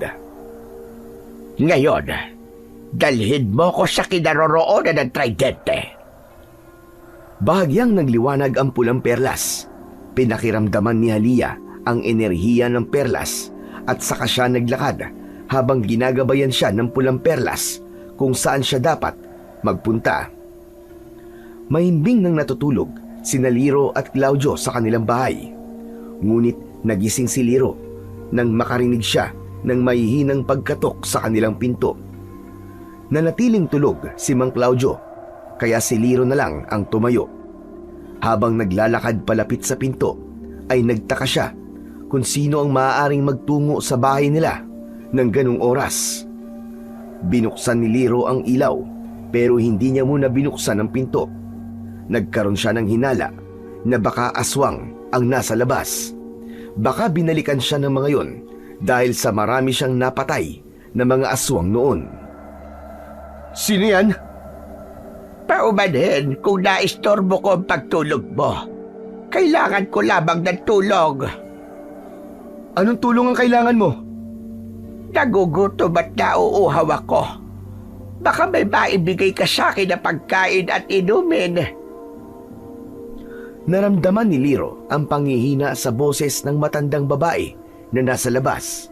Kaya binuksan na niya ang pinto at doon niya nakita ang isang matandang babae na nanghihina at nanginginig. Mahaba ang puti nitong buhok. Pasok po kayo, Lola. May pagkain po kami rito. Kumain po muna kayo. Maraming salamat. Napakabuti mo. Pinaupo muna ni Liro ang matanda sa may sala habang siya ay nagtungo sa kusina upang ipaghanda ng pagkain ang matanda. Sa pagkakataon na yon ay nagising na si Claudio. Pinuntahan ito sa kusina si Liro at pabulong silang nag-usap. Anak, sino yung matandang babaeng nasa sala natin? Hindi ko po kilala, tay. Kumakatok po kasi siya kanina at nangihingi po ng pagkain. Naalala ko po na meron pa pala tayong natirang kanin at pritong galunggong. Kaya ikinuha ko po siya. Liro, walang masama sa pagtulong. Pero hindi natin kilala matandang yon. Dapat ay hindi mo siya pinapasok at sa labas mo na lang siya pinakain. Hayaan niyo na po, tay. Napapasok ko na po siya. Nakakahiya naman po kung palalabasin ko pa. Saka nakita niyo naman po yung matanda, di ba? Ang payat-payat at mukhang nangihina. Sa tingin niyo po ba makakagawa pa yun ng masama? Ay nako, sige na nga. Bilisan mo na dyan at pagkatapos niyang kumain ay paalisin mo na kagad ha. Hindi ko alam pero parang mabigat ang pakiramdam ko sa matandang yun. Ipinagpatuloy na ni Liro ang paghahanda ng pagkain. Kumuha na rin siya ng isang basong tubig. Sabay silang bumalik sa sala. Nagkatinginan ang mag-ama nang malaman nila na wala na roon ang matandang babae. Yan na nga ba ang sinasabi ko Baka magdanakaw yung matandang yun Baka may kinuha yun sa mga gamit natin. Magsasalita pa sana si Liro nang biglang lumabas ang matandang babae sa kanilang kwarto. Nag-aalangan nitong ngumiti at naglakad pabalik sa upuan. Pagkaupo ng matanda ay tumayo si Claudio sa harapan nito. Anong ginawa mo sa kwarto namin, tanda? Hindi mo ba alam na hindi ka dapat nagpupunta sa kwarto ng ibang tao nang walang pahintulot? Pasensya ka na at hinahanap ko lang ang palikuran. Hindi ko alam na yung palagi yung tulugan. Pero may nakita ko sa inyong silid. Yung nasa ilalim ng inyong higaan. Kakaiba ang sibat na yon. Yun po ba? Yun po ang tridente, Lola. Sino nagmamay-ari nun sa inyo? Ako po. Ginamit ko po yun sa pakikipaglaban po sa mga aswang. Liro, anak. Tama ng pakikipagkwentuhan mo sa kanya. Ibigay mo na sa kanya ang pagkain niya para makaalis na siya. Oo nga po pala. Ito na po ang pagkain at tubig niyo, Lola. Kumain na po muna kayo. Inilapag ni Liro ang pinggan at baso sa maliit na lamesa na nasa harapan ng matandang babae. Nang tignan nito ang pagkain, ay bahagya itong napangiwi. Maraming salamat. Pero maaari ko bang malaman kung nasaan ang inyong palikuran? Nasa likod po ng aming bahay. Hali po kayo. Sasamahan ko po kayo, Lola. Hindi na kailangan. Wag na. Ako na labang. Masyado nang malaki ang nagagawa kong abala sa inyo. Ay, kung ganun po mag-iingat na lang po kayo at medyo madilim po doon. Ngumiti ang matandang babae at saka ito lumabas. Napailing si Claudio. Bahagyang natawa si Liro sa reaksyon ng kanyang ama. Iba talaga ang pakiramdam ko sa matandang yun, anak. At sa susunod, huwag kang magbibigay ng kahit na anong impormasyon tungkol sa'yo. Lalo na sa mga taong hindi taga rito. Mabuti na nag-iingat tayo. Si tatay naman, huwag niyo naman po kagad husgahan si Lola. Mukha naman po siyang mabait Oo na. Ako na ang mapanghusga. Pero pagkatapos niyang kumain, ay kailangan na niyang umalis, ha? Baka mamaya dito pa yun makitulog. Matyagang naghintay ang mag-ama sa pagbabalik ng matandang babae. Halos kalahating oras na ang lumipas, pero wala pa rin ito. Doon na nakaramdam ng kaba si Liro. Grabe, ang tagal naman ni Lola. Bakit kaya hindi pa rin siya bumabalik? Hindi po kaya nadulas po siya doon sa banyo natin? Yan na nga ba sinasabi ko Mukhang problema pa ang dala na matandang yun. Kapag na-aksidente pa siya rito sa atin, ay dadalhin pa natin yung sa ospital. Teka tay, ang mabuti pa po puntahan na lang po natin siya sa banyo at baka kung ano na po nangyari sa kanya. Lumabas si Liro at Claudio. Nagpunta sila sa banyo. Ngunit nagtaka sila sapagkat hindi nakasarado ang pinto nun. Sumilip sila sa loob ng banyo at mas lalong nagtaka si Liro dahil wala roon ang matandang babae. Hala, wala siya rito Saan po siya nagpunta? Hindi ba ang sabi lang po niya magbabanyo lang siya? Ito na ang sinasabi ko. Pero hayaan mo na. Huwag na nating isipin na matandang yun. Tara na, Liro. Bumalik na tayo sa pagtulog. Nagpatiuna na si Claudio sa pagpasok sa kanilang bahay. Si Liro naman ay naiwan sa may likod habang nagtataka kung bakit nawala o umalis yung matandang babae. Gayong sinabi nito ay nagugutom ito. Bigla siyang kinabahan sa isang bagay na hindi niya malaman ang dahilan. Luminga muna si Liro sa paligid upang masiguro na wala na talaga ang matandang babae. At nang hindi na talaga niya yun nakita, ay saka lang siya bumalik sa loob ng bahay. Habang sa kaharian ng Atlanta ay nasa kanyang silid si Haring Piranus. Malalim ang kanyang iniisip habang nakaupo sa kanyang trono. Maya-maya pa ay dumating si Alia na may malaking ngiti. Tumayo si Haring Piranus at sinalubong niya ang matandang mangkukulam. Bilang pagbibigay ng galang ay bahagyang yumukod pa si Alia kay Haring Piranus. Magandang araw po, Haring Piranus. Ano nangyari sa pagtungo mo sa ibabaw? Nakita mo ba ang pinaroroonan ng anak ni Alona? Oo, aking hari. Nagtagumpay akong tukuyin ang lokasyon niya. Ngunit, hindi ko nakita si Alona roon. Taging ang anak niyang si Liro ang aking nakaharap. Ano ka mo? Liro? Yun ang pangalan ng anak ni Alona? Ngunit, hindi na mahalaga kung nasa si Alona. Saka ko na sa poproblemahin kapag natapos ko na ang kanyang anak. Si Liro rin ang gumagamit ng tridente. Aking nalaman na ginagamit niya yun sa pakikipaglaban sa nilalang na tinatawag ng mga tagalupa na aswang. Hindi niya magagamit ang rurok ng kapangyarihan ng tridente dahil nasa akin ang itim na bato. Mahusay! Mahusay ang ginawa mo, Halia. Mabutit, hindi mo ako binigo. Dahil kung binigo mo ko, ay gagawin kitang dikya. Ni minsan ay hindi kita binigo, Haring Tiranos. Lahat ng ipinag-uutos nyo ay aking sinusunod. Titipunin ko na kagad ang aking mga kawal at samahan mo sila sa kinaroroonan ni Liro. Ang gusto ko ay dalhin niyo sa akin ang kanyang ulo at ang tridente. Masusunod po, aking hari. Isang malakas na halakhak ang pinakawalan ni Haring Tiranos. Naaamoy na niya ang tagumpay. Sa oras na mapatay niya si Liro ay wala na siyang dapat na ipangamba dahil mawawala na ang nilalang na nakatakdang tumapos sa kanyang buhay. At pagkatapos nun ay si Alona naman ang isusunod niya upang magpatuloy habang buhay ang paghahari niya sa Atlanta. Samantala, sa baryo naman ni Liro ay muli nang bumalik sa pangingisda sina Liro at Claudio. Umaga pa lang ay abala na sila sa pag-aayos ng lambat na gagamitin nila sa pangingisda. Habang abala ang mag-ama ay hindi napigilan ni Liro na isatinig ang kanyang kasiyahan.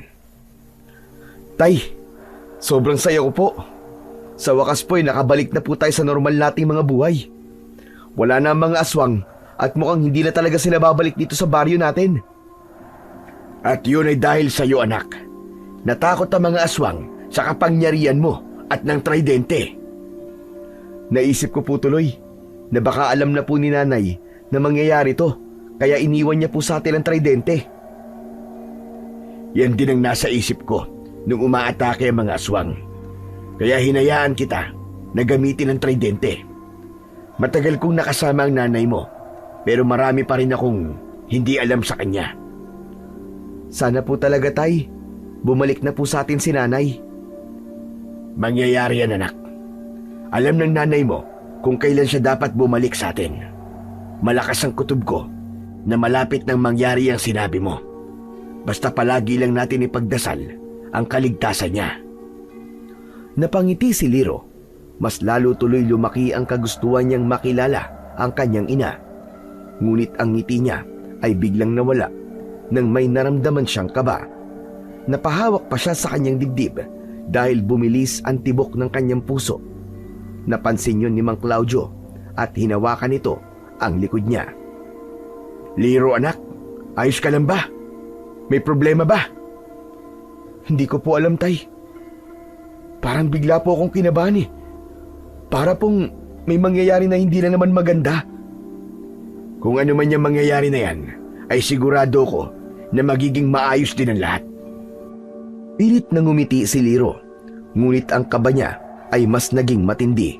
Kumpara sa kaba na nararamdaman niya noon, ay mas matindi ang kabang nararamdaman niya ng sandaling yon. Naging iba rin ang pakiramdam niya sa hangin na para bang ibinubulong nun sa kanya ang isang nagbabadyang napakalaking panganib. Pagsapit ng gabi ay naghanda na sina Liro at Claudio upang mangisda. Alam nila na marami silang mahuhuli dahil bilog na bilog ang buwan. Dala ang lambat at lampara ay nagtungo na sila sa dalampasigan. Ilang dipa na lamang ang layo nila sa kanilang bangka nang mapahinto sa paglalakad si Liro. Napatingin siya sa dagat at mula roon ay nakita niya ang paglitaw ng mga nilalang na noon lang niya nakita. Nung una ay iilan lang ang kanyang nakita hanggang sa dumami na ang mga yun at hindi na niya mabilang.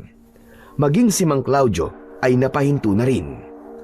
Habang papalapit ang mga nilalang na nagmula sa dagat ay doon nakita ni Liro ang itsura ng mga yun. Puno ng kaliskis ng isda ang buong katawan ng mga nilalang. Nakakatakot ang mga mukha ng mga yun na parabang mga syokoy. Ang ilan ay may dalang sibat. Sa unahan ng mga nilalang ay naroon ang isang matandang babae na pamilyar sa kanya ang itsura. Liro, mga taong isda sila. Sigurado ko na galing sila sa kaharian na pinagmulan ng iyong ina. Ano po kayang ginagawa nila rito? Bakit sila umahon mula sa dagat? Hindi ko alam, pero humanda ka. Hindi maganda ang pakiramdam ko sa mga yan. Huminto ang mga taong isda sa may pangpang at biglang nagsalita ang matandang taong isda. Naaalala mo pa ba ako, Liro? Pinakatitigan ni Liro ang matanda at nanlaki ang mga mata niya nang makilala niya na yun. Ikaw? Ikaw yung matandang babaeng nagpunta sa bahay namin ng isang gabi ah! Tama ka! Ako ngayon. Siniguro ko lang kung nasaan ang anak ni Alona. Anong kailangan niyo sa anak ko? Ang ulo niya. Kailangan namin dalhin ang ulo niya sa aming hari na si Haring Peranos. Sabihin mo kay Piranus na walang interes ang anak ko sa trono niya. Hindi niya makakalaban si Liro para sa bagay na yun. Pabayaan na lang niya ang anak namin na mabuhay ng tahimik dito sa lupa. Tumigil ka! Wala ka sa posisyon para utusan ako, mortal. Tanging si Haring Peranos lamang ang aking susundin. Mga kawal, patayin niyo at kunin ang ulo ng anak ni Alona! Nang hilakbot si Liro nang mabilis na sumugod ang mga taong isda sa kanila ni Mang Claudio. Hindi niya dala ang tridente kaya alam niya na wala siyang laban sa mga yun. Ganun pa man ay hindi siya nawalan ng pag-asa. Nang malapit na sa kanila ang isang kumpul ng mga taong isda ay inihagis niya sa mga yon ang lambat. Nagkagulo ang mga taong isda na nakakulong sa lambat. Tatakbo na sana sila ngunit mabilis silang napalibutan ng mga taong isda. Tay! Anong gagawin natin? Wala sa akin ang tridente! Ako ang bahala, anak. Hindi sila sasantuin ng sagwan ko. Iniumang ni Claudio ang sagwan sa mga taong isda. Kitang-kita ni Liro sa mukha ng mga yon ang labis na kagustuhan na patayin siya. Huwag na kayong lumaban! Wala na kayong pag-asa! Dahil hindi mo hawak ang tridente, Liro! Huwag niyong gagalawin ang anak ko. Kung gusto niyo, ay ako na lamang ang patayin niyo. Hindi ikaw ang pakay namin! Kaya manahimik ka, mortal! Kapag kakataon na yon, ay muling nag-utos ang matandang babae na patayin si Liro.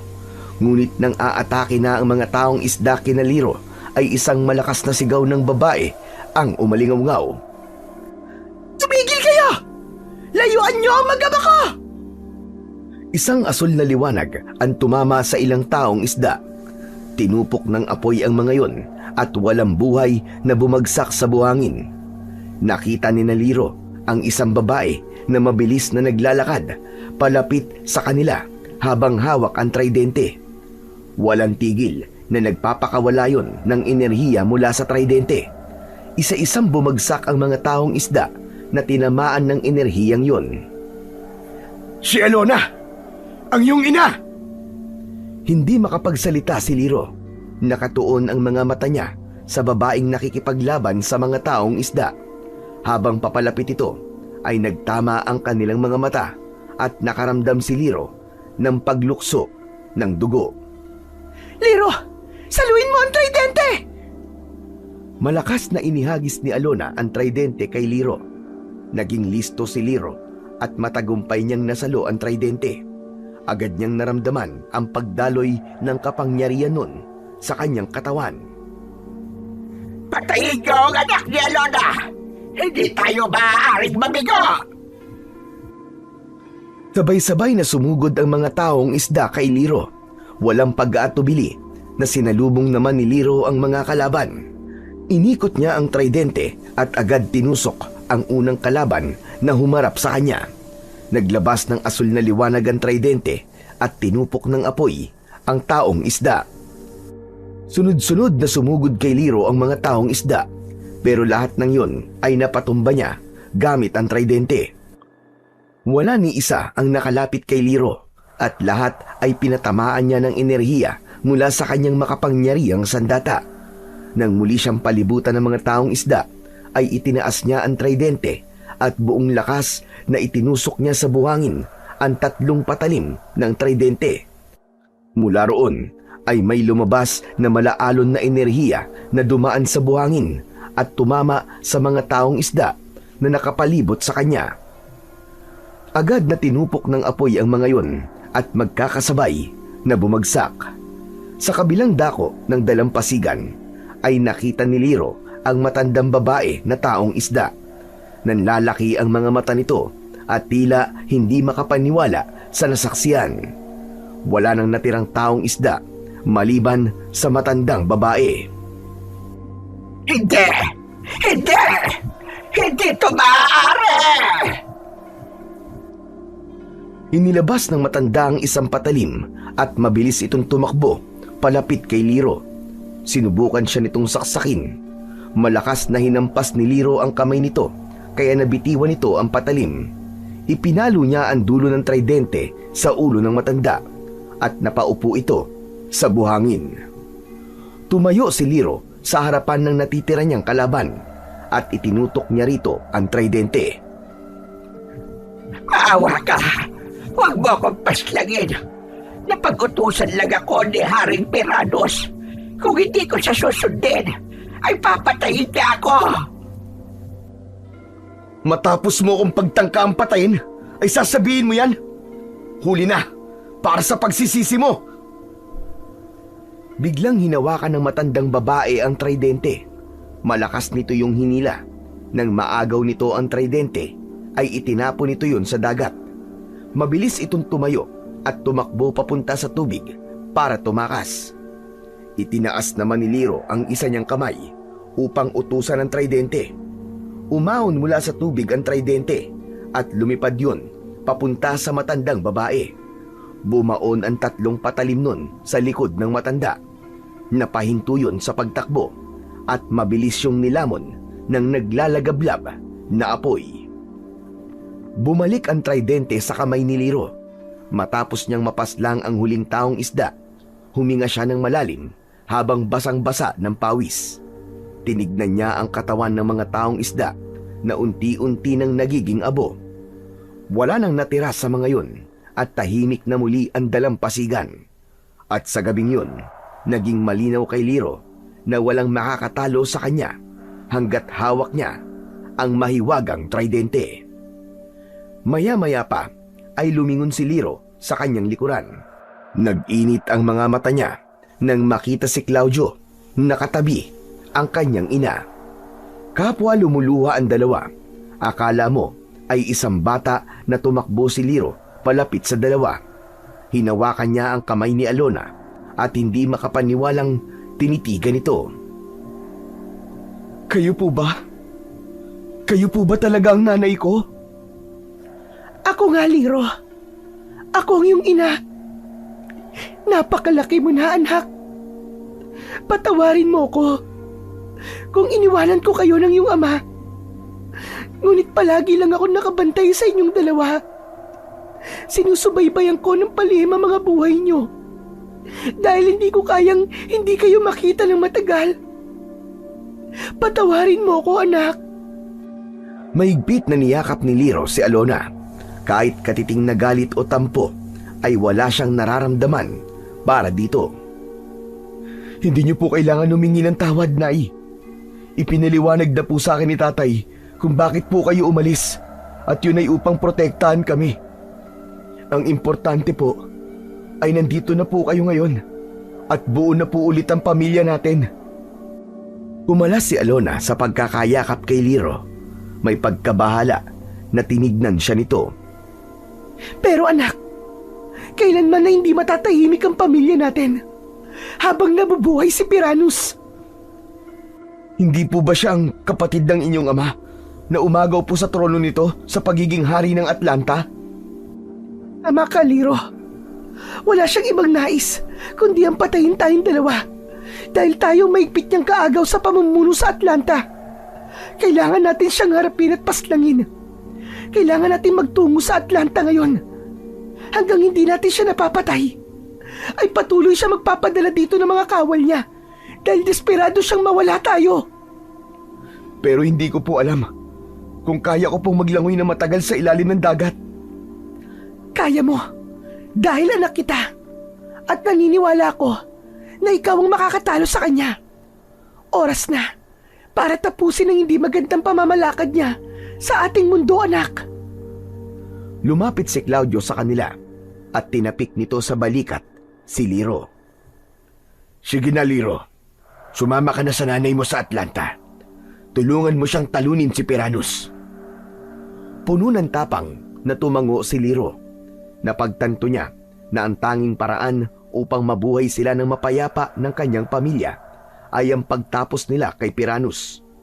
Tumingin siya kay Alona ng may matinding determinasyon. Pumapayag na po akong sumama sa inyo sa Atlanta, Nay. Kung ganun, ay umalis na tayo. Huwag na tayo mag-aksaya ng oras. Mag-iingat kayong dalawa. Alam kong kaya nyo ito. Hihintayin ko kayo rito sa dalampasigan. Mahigpit na niyakap ni na Alona at Liro si Claudio. Matapos yun ay may isinubo at nilunok na puting perlas si Alona at nag-anyong taong isda ito. Magkahawak kamay na lumusong ang mag-ina sa dagat habang tangan ni Liro ang makapangyariang tridente. Makalipas ang ilang sandali ay magkasama ng lumalangoy sina Liro at Alona sa kailaliman ng karagatan. Ramdam ni Liro ang kakaibang sigla ng kanyang katawan. Parang likas sa kanya ang paggalaw sa tubig. Ang bawat galaw ng mga kamay at paa niya ay mabilis at kontrolado. Hindi siya hinihingal at kahit malalim na ang kanilang nararating, malinaw pa rin ang kanyang paningin. Sa paligid nila ay dumadaan ang mga isdang makukulay at kakaibang nilalang sa karagatan na tila nagbibigay daan sa kanilang paglalakbay.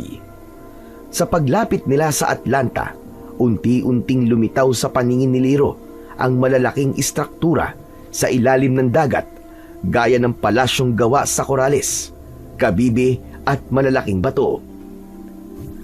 Andito na tayo sa Atlanta, anak. Humanda ka. Opo, Nay.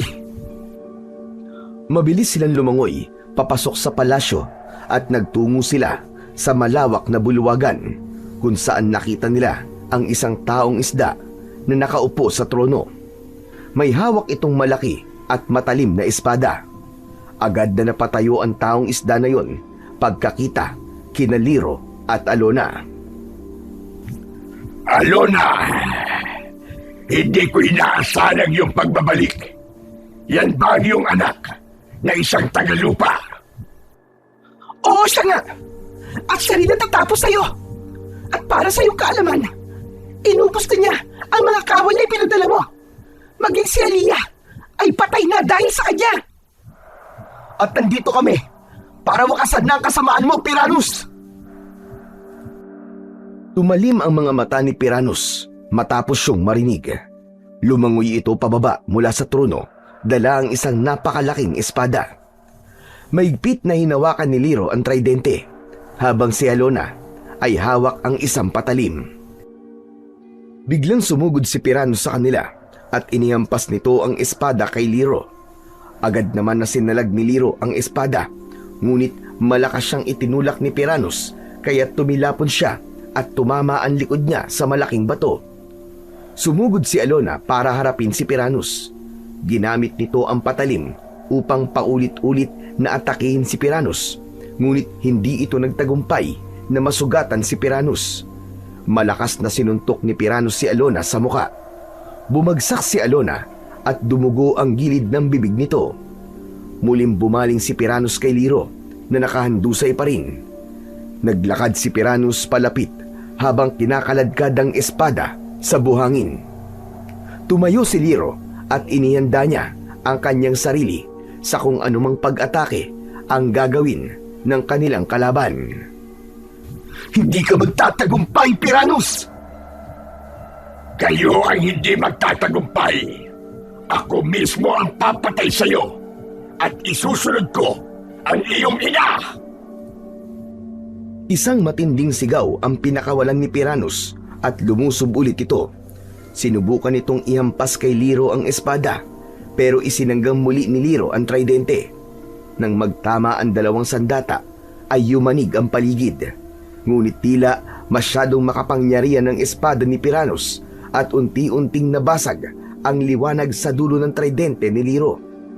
Tumalon pa atras si Liro dahil natakot siya na baka tuluyang masira ng espada ni Piranus ang tridente.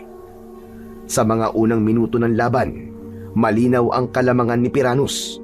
Ganun pa man, hindi pa rin nawawalan ng pag-asa si Liro. Mula sa likuran ni Piranus ay umatake si Alona. Bago pa magawang masaksak ni Alona si Piranus, ay biglang humarap si Piranus at sinaksak nito ang espada sa tiyan ni Alona. Nanay! Napahawak si Alona sa hawakan ng espada ni Piranus. Ang plano ko ay ang anak mo muna ang una kong papaslangin, Alona. Pero mukhang iba ang nais ng tadhana. Marahas na inugot ni Piranus ang espada sa katawan ni Alona. Kasunod nun ay bumagsak sa buhangin si Alona na tila wala ng buhay. Mabilis na lumangoy si Liro papunta sa kanyang ina at niyakap niya ito. Nay! Nay, huwag po kayong susuko! Huwag niyo po akong iiwanan! Bumukas ang mga mata ni Alona. Kinuha nito ang kamay ni Liro at may inilagay ito roon na isang bilog na bagay. Nang tignan yun ni Liro, ay nalaman niya na isa yung itim na perlas. Liro, anak! Ilagay mo ang itim na perlas na yan sa butas sa gitna ng talim ng tridente. Yan ang magpapalabas ng totoong kapangyarihan ng iyong tridente, anak. Hindi! Akin ang itim na perlas! Paano mo nakuha yan? Masyado ka naging kampante, Piranus. Hindi mo namalayan na nang hinawakan ko ang iyong espada ay kinuha ko ang itim na perlas. Tumayo si Liro at binalot siya ng asul na liwanag mula sa hawak niyang tridente. Nagkaroon siya ng ginintuang kaliskis sa kanyang katawan at nagliwanag ang kanyang mga mata. Naramdaman niya ang nagkukumawalang lakas sa kaloob-looban ng kanyang katawan. Bago pa makabawi si Piranus ay umatake na kagad si Liro. Hawak ang tridenteng puno na ngayon ng enerhiya ay pinakawalan niya ang isang bugso ng liwanag na animoy kidlat sa ilalim ng dagat. Tinamaan nun si Piranus at muli itong tumilapon. Ngunit hindi pa ron natapos si Liro. Pinaulanan niya ng sunod-sunod na atake si Piranus. Sinaksak at hinampas niya ito ng ilang beses gamit ang tridente. Sa huling pag-atake ni Liro ay itinaas niya ang tridente. Humigop yun ng enerhiya mula sa pinakapuso ng karagatan. Isang napakalaking asul na liwanag ang bumalot sa tridente at saka yun pinakawalan ni Liro papunta kay Piranus. Mabilis na nilamon ng asul na liwanag si Piranus hanggang sa sumabog ito at naging tila alikabok sa ilalim ng karagatan. Nilukob ng kasiyahan si Liro nang magtagumpay siya sa laban kay Piranus. Binalikan niya ang kanyang ina at gamit ang kapangyarihan ng tridente ay pinagaling niya ang sugat nito. Mahigpit silang nagyakap at matapos yun ay agad silang lumangoy pabalik sa kinaroroonan ni Mang Claudio. Nang makarating sa dalampasigan sina Liro at Alona ay bumalik na si Liro sa pagiging tao habang si Alona ay iniluwa ang puting perlas upang mawala ang pagiging taong isda nito. Nakita nila si Claudio na nakatayo pa rin sa dalampasigan at matyagang naghihintay sa kanila. Nang makita sila ni Claudio ay puno ng kasiyahan itong lumapit sa kanila at mahigpit nitong niyakap sina Liro at Claudio. Salamat! Salamat sa Diyos at ligtas kayong dalawa! Wala na po si Piranus, tay. Mabubuhay na po tayo ng tahimik. Magkakasama-sama na po tayong tatlo at hindi na po kailangan magtago ni nanay. Sa wakas, nangyari na po matagal ko nang ipinagdadasal. Buo na po ang ating pamilya. Matapos mamatay ni Piranus, unti-unting bumalik ang liwanag at kapayapaan sa Atlanta. Inalok ni Alona si Liro na maging bagong hari ng Atlanta. Tinanggap ito ni Liro hindi para sa kapangyarihan kundi upang itama ang mga maling ginawa ni Piranus doon. Ngunit hindi kinilimutan ni Liro ang kanyang pagiging tao. Bilang isang nilalang na isinilang sa mundo ng mga tao, ay nananatili pa rin ang koneksyon niya sa lupa. May mga pagkakataon na umaahon pa rin siya sa dagat upang makasama ang kanyang amang si Mang Claudio. Sa kanyang puso, siya pa rin si Liro na isang anak ng dagat, ngunit may damdamin at puso ng isang tao. So yon mga idol, sana po ay nagustuhan nyo ang ating kwento sa araw na ito. Ngayon naman po, ay dumako na po tayo sa inyong pinaka-nire-request at pinaka-hinihintay na shoutout portion. Pasensya na po pala mga idol sa mga hindi po masa-shoutout ngayon, pero pipilitin ko po sa susunod na kwento ay maibibigay ko na po ang inyong request. Okay, ano pa pong hinihintay natin? Eto na po. Shoutout po, Virginia Suson, maraming salamat po sa inyong pakikinig. Shoutout po, Gabriel Armisa. Shoutout po, Jessica De La Cruz from Oman. Shoutout po, Lian Kalubay from Polomolok. Shoutout po, Akira Joem. Dennis Balyenas. Shoutout po, Rinjon Bohol from Pampanga. Shoutout po, Aino Hisen. Shoutout po, JCL De Viña. Maraming salamat po sa inyong pakikinig. Shoutout po, Eugene Reyes from Macabebe, Pampanga. Hello po sa inyo dyan. Shoutout po, Christina Historia from Marikina. Shoutout po, Natalie Nicole from Cebu. Shoutout po, Sunshine from Australia. Shoutout po, Edgardo Fontanilla. Shoutout po, Agnes Fontanilla from San Pablo, Laguna. Shoutout po, Pisyang Molina from Quezon City. Shoutout po, Jonalyn Marquez. Shoutout po, Myla Paterio from Hong Kong. Shoutout po, Celso Benitez from Butuan City. At shoutout po, Alfredo de Belen. Muli po, maraming salamat po sa inyong walang sawang suporta at pakikinig ng mga kwentong aswang at katatakutan sa aking munting channel na The Voice Addict at Apong Isaac. Hanggang sa susunod pa pong kwento na magpapatindig ng inyong mga balahibo mula sa mundo ng kababalaghan.